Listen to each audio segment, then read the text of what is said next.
On the development loan, so best way to think of this is two separate facilities, okay?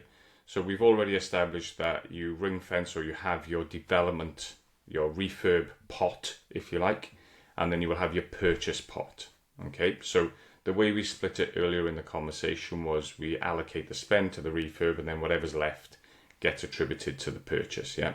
So the best way to consider this, two different pots.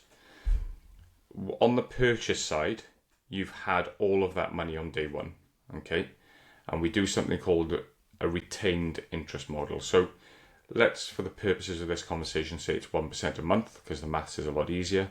So we're saying 12%. So they would retain 12%, because it's assumed you're going to have that money for 12 months. That's the term, or if you did a 9 months, etc.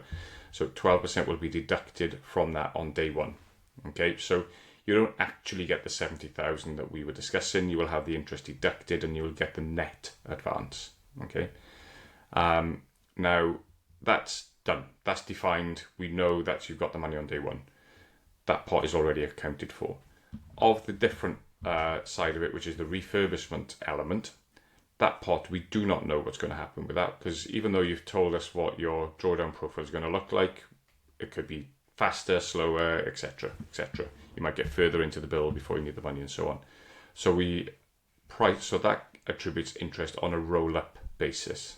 Okay, roll-up means that if you aren't paying anything whilst you're not using it. Okay, I draw 10,000. I now start accruing interest at the monthly rate or the daily rate.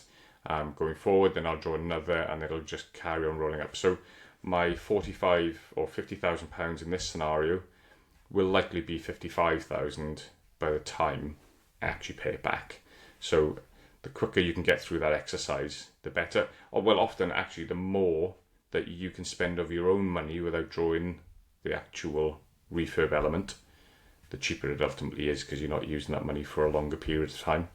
And that's how it is. So whenever you get a set of terms from us or any developer lender, these will always be indicative terms. Okay.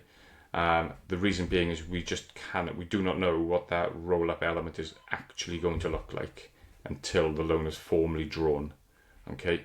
I was talking to someone actually who was a development lender, and they made a really interesting